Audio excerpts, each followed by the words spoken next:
Sorry, I would say Go if ahead. you don't have an idea, ask your friendly AI assistant, hey, what Yeah. are some quick win ideas that I could try out in my environment and see what it comes back with. There's no harm in asking that question. Hey, have you ever been to a conference and at some point you're like, I didn't really get anything out of that, or I don't have anything practical, tactical to take back and do? That's why we started the Audit Analytics and AI conference, because I can empathize. I did the same thing. That's cool. Can you show me how to do it? And so, as part of the Analytics and AI conference, especially the spring conference that we have on May 20th this year from 9 to 4 Central, it's 9 to 4 Chicago time, we have 6 presenters. You can get 7 CPEs, and it's some of the best presenters that we've had over the 5 years that we've been doing this conference. So these are the ones that I've seen personally, 3 of which for sure I have gone back and watched their recordings, months later to go, I know they did this thing that was really cool. Let me go back and watch it so I can do it too. So there's no way that you won't have something you can actually do relative to analytics and or AI. So some of the fine folks we have coming back: Brittany McKinley, Brian McNally, and Val Zappia from Elevations Credit Union, Macy's, and Victoria's Secret, respectively. All 3 of those, I've gone back and watched their sessions from the prior years to see what they did so I could replicate it on my end. And then we have Paul Kirstein and Madeline Novelli from Vulcan Materials, and they're going to show you how to use AI to build a central hub of audit intelligence paired with a library of reusable AI prompts. So any auditor on the team can use analytics. We also have multiple people from the Williams Energy audit team. So they have a framework of using AI to do analytics, but then each one prefers different tools. So one person's like, I like Python, so they do theirs in Python. One likes R, they do it in R. One likes Power BI, they do it in Power BI. They also use Databricks, and so there's some functionality they do in Databricks for SQL or even Python in there if they wanted to. So it's one framework that gets applied and everyone kind of interprets it and uses it differently. It's fantastic.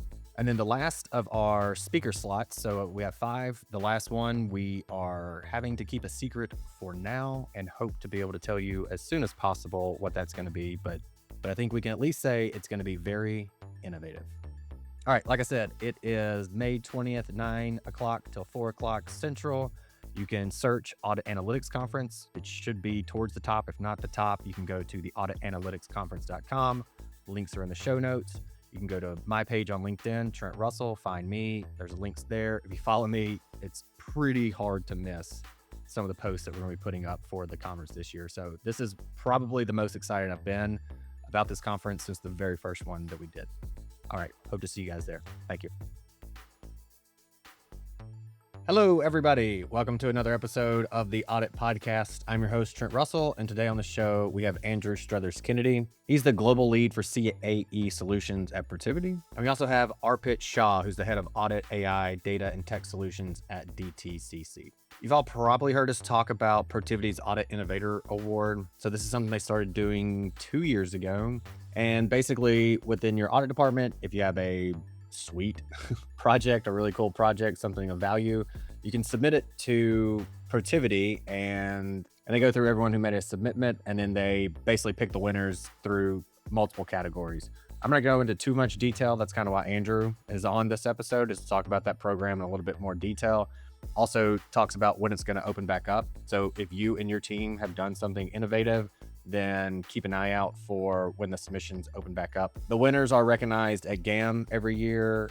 And then apparently they also have to come on the Audit Podcast. So Andrew's going to speak about the award, how everything works there. Arpit and his team are one of the ones that won in one of the categories. This is year 2 for them. So they also were recognized in the previous year in a different category. We don't want to give too much away on the project itself that they got recognized as the winner for, because Arpit's going to be speaking at the Audit Analytics and AI Conference on May 20th. Links in the show notes.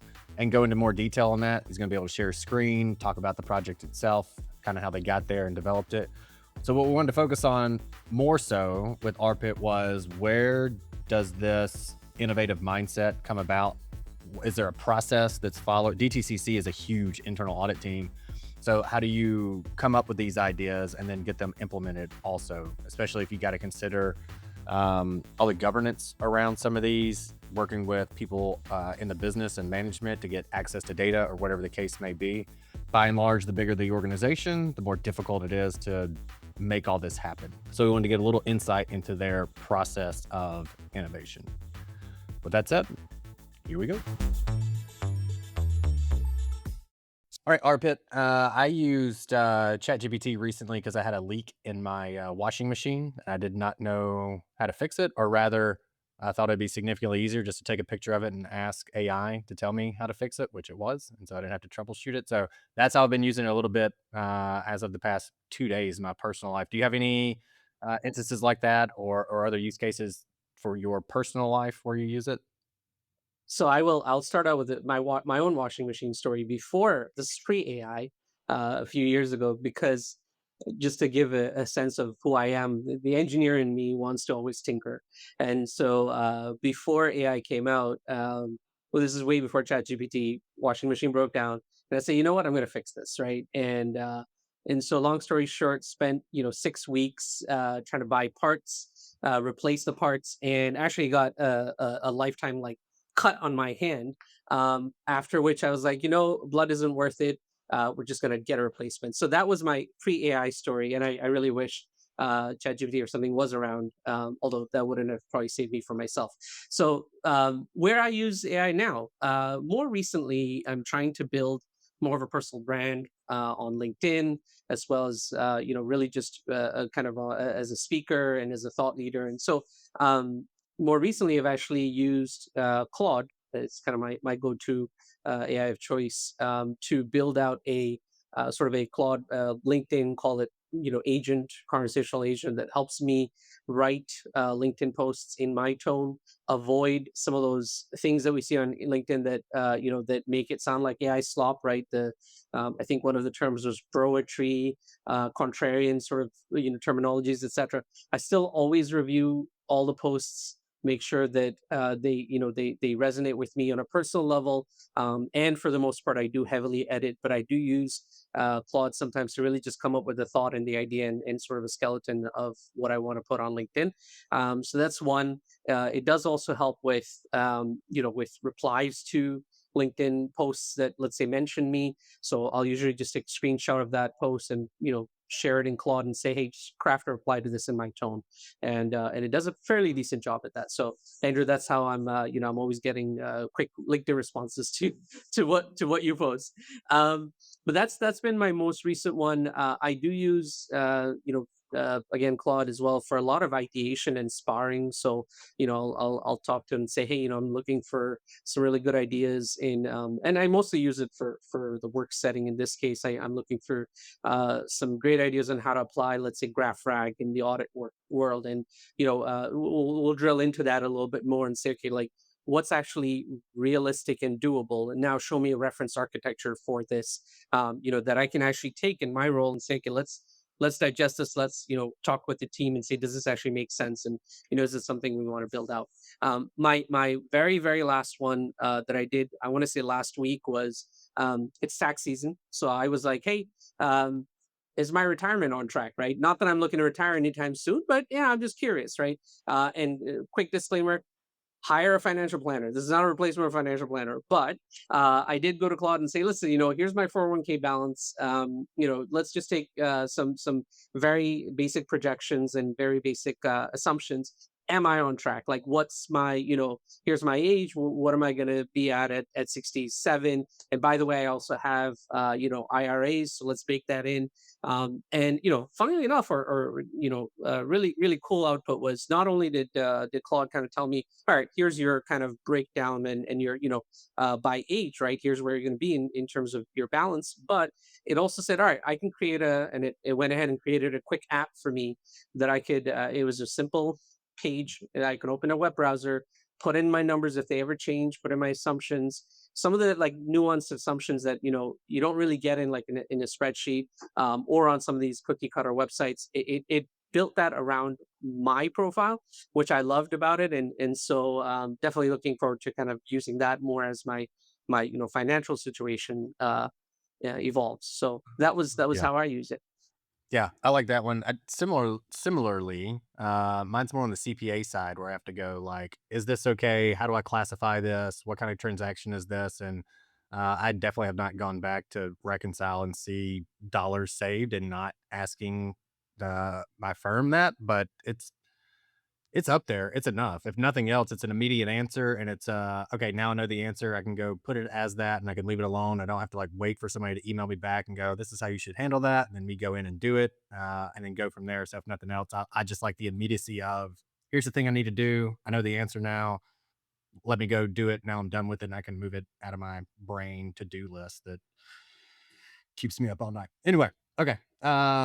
Andrew, what about yourself? Stuff in your personal life, how you're using it, as well. If you have anything in your professional life, also, that's fine as well. Yeah, a few. So, helping with recipes, either taking pictures of or putting an inventory of what's in the pantry, what's in the fridge, and looking for some creative ideas. Especially, we've got a few things that need to get used, right?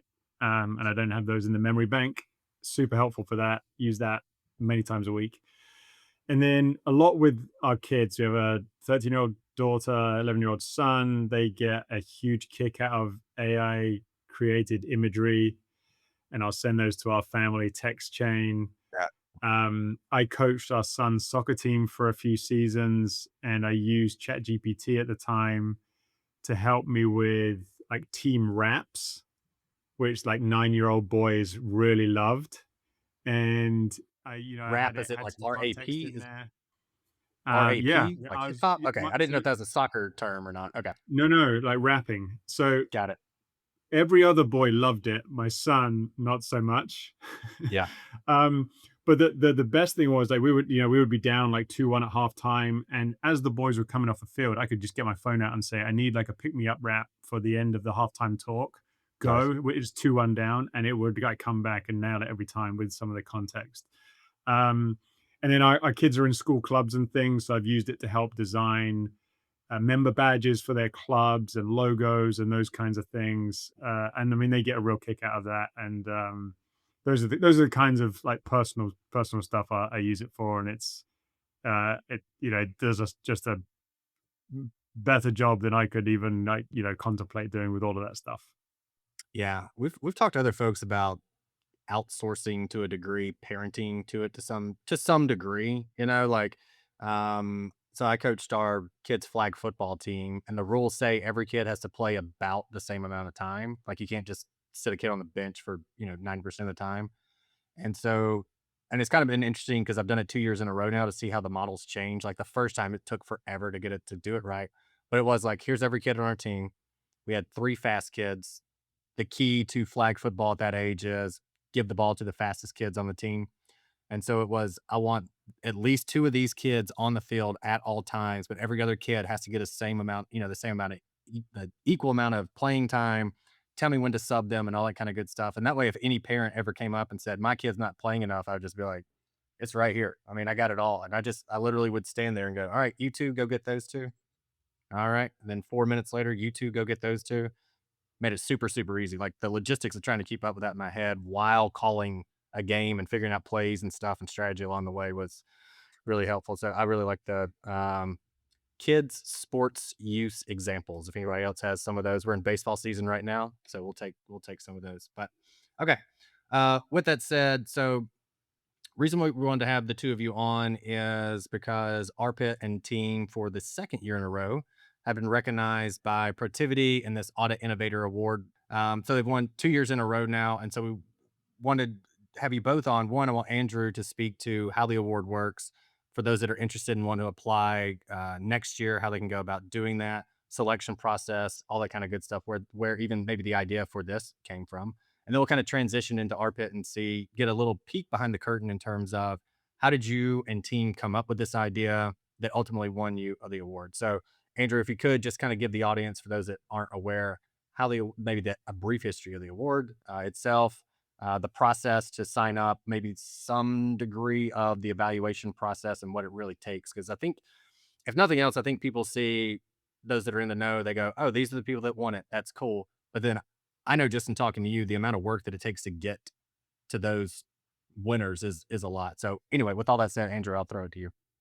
Yeah, and I'll start by saying maybe we'll put a link to the website in the comments to this video, but um, search Protiviti Audit Innovator Award and you'll find our landing page. Actually, on that landing page, there's some background information and FAQ guide. It does talk about the judging process, which we believe is extremely rigorous. Um, but a few years ago, a few of us at Protiviti kind of were looking at the market and seeing, a lot of kind of focus on transformation and innovation. Some like really impressive visions for where the profession could go, and some of that innovation actually in action, or a lot of that innovation in action. And what we saw was a gap in anything that was spotlighting, showcasing, recognizing, and celebrating all of the cool things that we were seeing happening in the profession. So that was kind of our catalyst to establish this program. We sort of framed things out. We took it to our partners, both at the IAA and Optro, back then Audit Board, and asked them if they wanted to kind of come along for the ride as supporters for the program. Two other, obviously, the IAA needs no introduction, but kind of Optro in the technology space for our profession, and more broadly in the GRC space, is a leading name. So we felt like our name, the IAA and Optro, was a good kind of like trifecta of folks to kind of bring this forward. So we launched 2024. We launched the inaugural Audit Innovator Award program. At the time, we had two categories: enabling technology and strategy and transformation. And that was to recognize leading innovators in those seeking to kind of drive progress around strategy and methodology and the way we work. And then the use of enabling technology, the use of technology, data, automation, AI, all of the cool things that everyone's doing with those. We're now through the end of our second season. We added a third category around people and culture in the 2025 season that was just concluded, with the category winners and others recognized at the IA's GAM conference, recent GAM conference. The third category we added was around people and culture, and that was just really to recognize and be able to kind of showcase a lot of what is a focus for many audit leaders around talent, culture, and the necessary evolution of those dimensions to future ready an internal audit team. And then new for this year, not planned when we went into the program, was the addition of a trailblazer recognition. And that's not a category that anyone was able to apply for.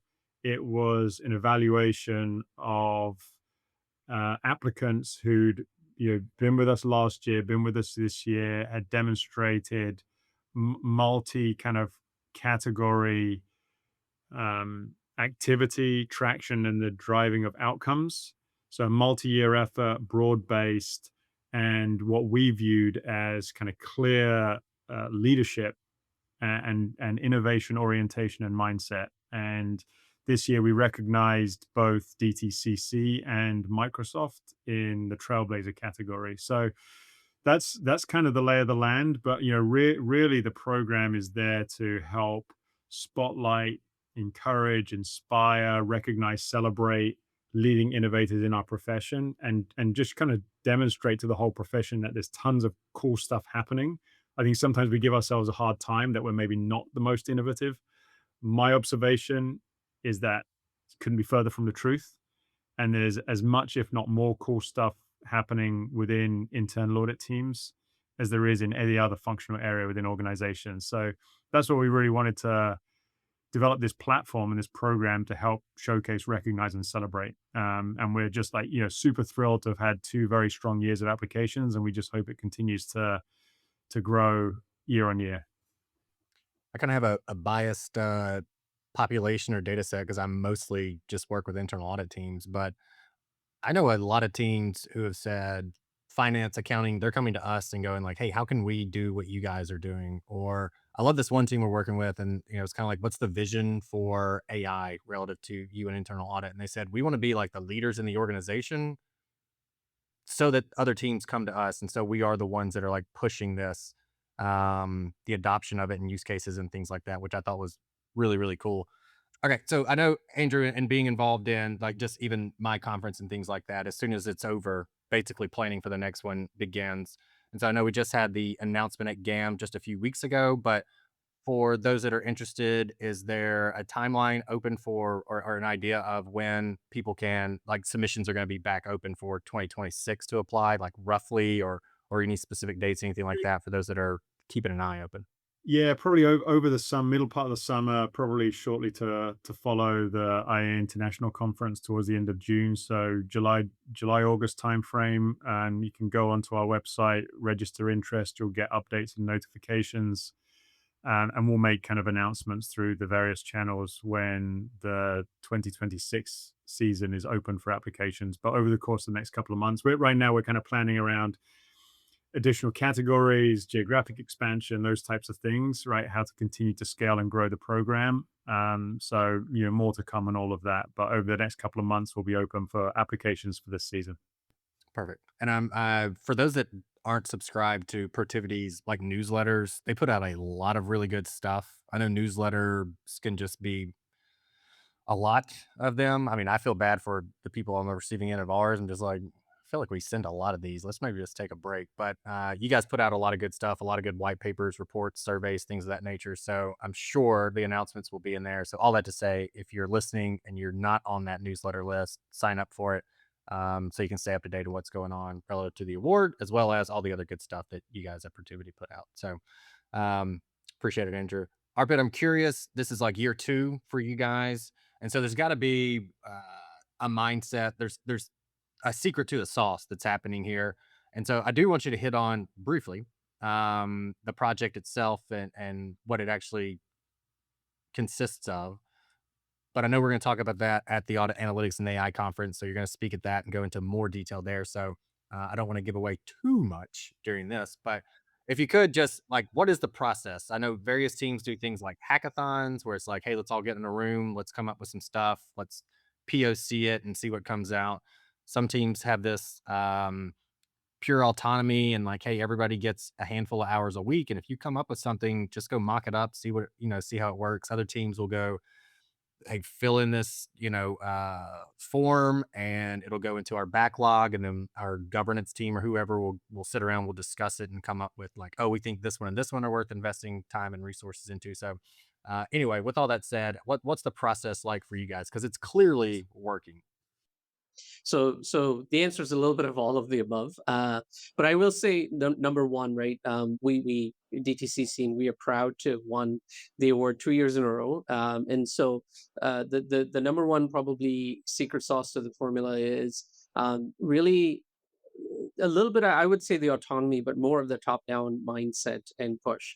For any of your listeners, and Trent, you've had personal experience with our chief audit executive, Adesh Gandre. If you're listening and you want to follow him on LinkedIn, check him out as well. But you'll get a sense just from a few posts alone on how he approaches innovation, sort of a technology, powered mindset, human driven yet at DTCC, and that ethos sort of resonates within a lot of the work that we do and how we prioritize really our book of work. The first award that we won last year, just to give a sense of how that came about, right? That was I'll say a weekend of me putting together a very simple solution to a problem that we had around digital adoption. So how do we encourage auditors to adopt our digital tools, technologies, methods, practices, etc., to be really more digital forward and digital centric. And so it was me putting together a solution, pitched it to our three levels of management over the course of 2 days. Everyone just said yes, yes, yes. That the last line was a dash. Rolled it out the following week, and then it basically really snowballed into something that worked out really well for our department. So really great engagement around it, and that was the basis for why we won the award last year. So just to give a sense for how the idea came about, how it was incubated, how it was developed, and how it was actually deployed. This year was a little different. So, as Andrew mentioned, we won the award in the Trailblazer category. So it wasn't one specific project. It was actually a multitude of things that we do at DTCC internal audit that allow Protiviti to sort of see, hey, there's a pattern and a trend here. But among all of those, we had about six or so entries for this year's Innovation Award. Among all of those, I would say the key thing was, again, the mindset and the tone at the top. As an example, one of the entries was an audit ally spotlight. That the idea was actually credit to one of our new hires right out of college.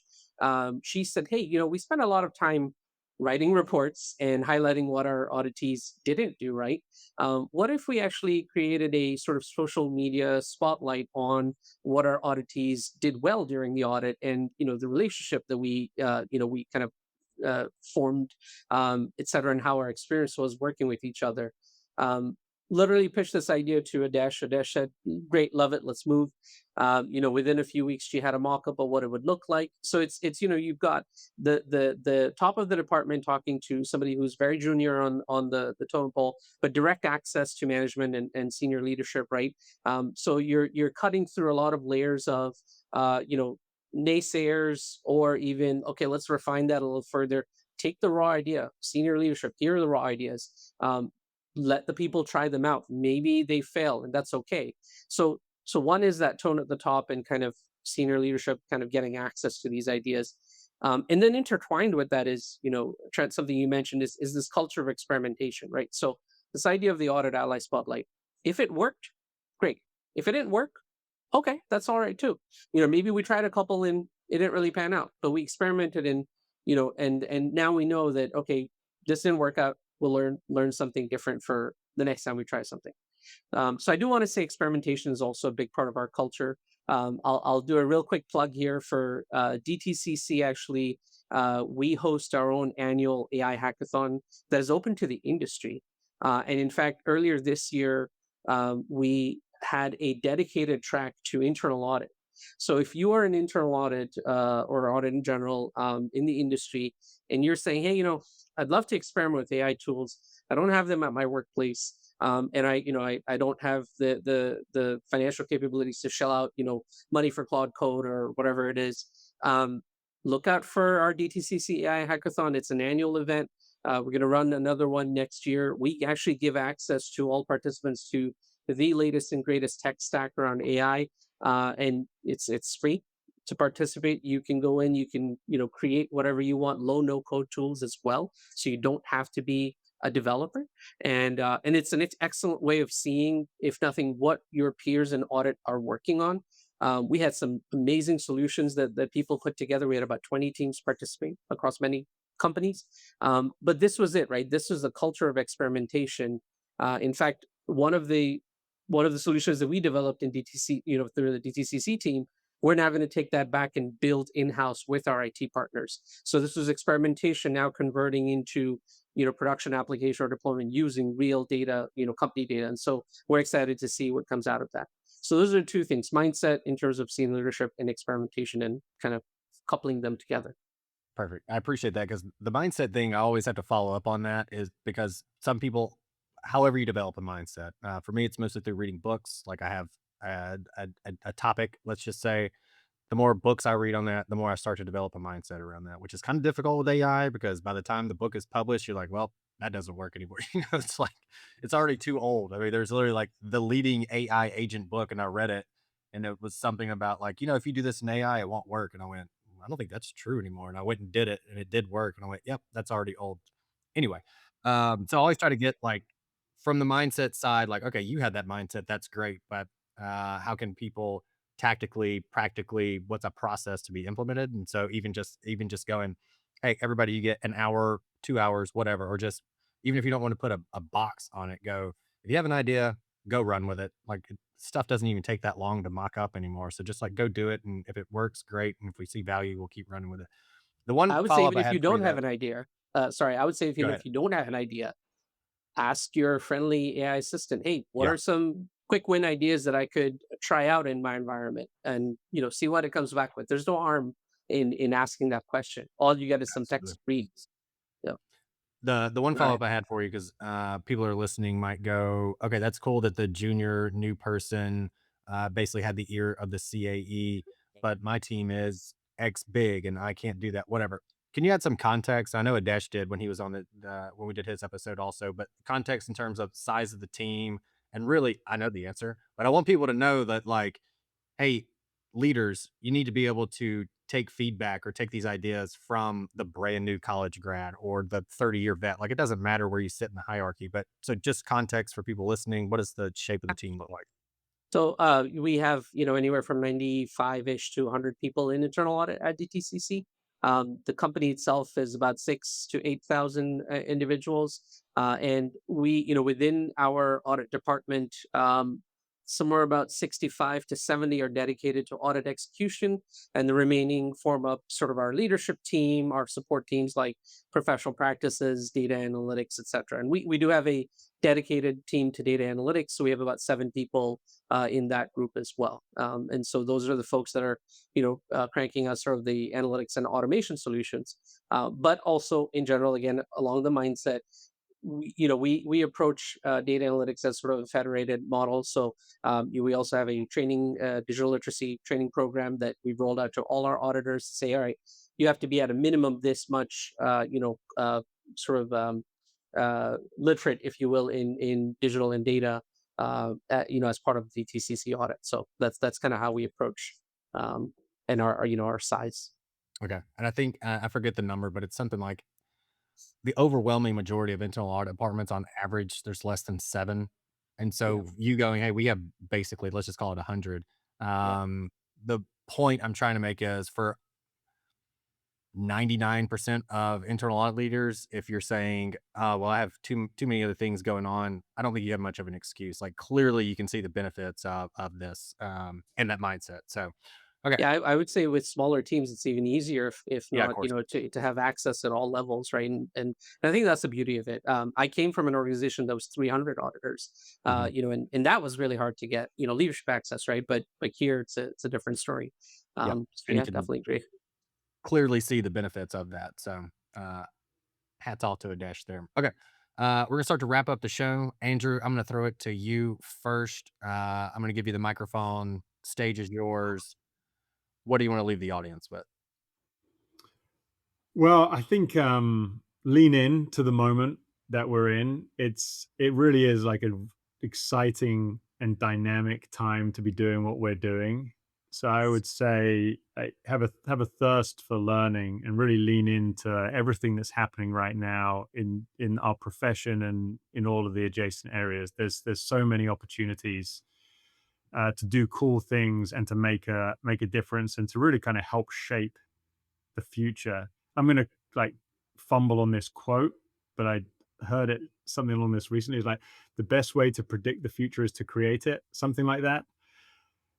I think we have a tremendous opportunity to kind of shape the future of our profession, but that requires us to have that thirst for learning, to lean in, to challenge the status quo, and to kind of drive. And then just like more broadly, be cool, be kind, have fun with what you do at home and at work. Right? I think if we do those 3 things consistently, then we might all be a bit kind of happier day in day out. So that's my closing, Trent. Very nice. Thanks, Andrew. Arpit, we'll let you close this out fully for the show. What do you want to leave the audience with? I have 3 things because I always over deliver. First, lead with empathy, lead with kindness, for sure. Second, it is really exciting to be an internal audit at this time. There was a time when I couldn't have said that, but I think there is transformation happening right now. And you can either be a part of it or you can choose to stick your head in the sand and not want to be a part of it. Both are right. One will come out probably ahead of the other in terms of a mindset. If you are on the fence about using AI for multitude of reasons, I would say there's no better way than just fire up your, tool of choice or all of them, and just jump right into it. Ask, very innocuous, mundane questions or have conversations with it. I think the more you use it, the more you'll see the capabilities. I'm still discovering new capabilities each day. And by the way, I don't pay personally for any AI service. I just haven't come around to it yet, for sure. But I'm sure that's going to, take part of my wallet in the future. But again, you can still do a lot with it even without, um, without paying for it, and you can have, great conversations, great ideas. The last thing I'll say is, don't shoot for perfection first. I always love to think about things and problems as a crawl, walk, and run approach. I'm borrowing this from, other folks who've used this cliche, but you always have to think about what's the crawl first. What does that look like for me, my organization, my team, and then what does the walk look like? And by the time you get to the walk, the run equation may have changed altogether, and that's okay.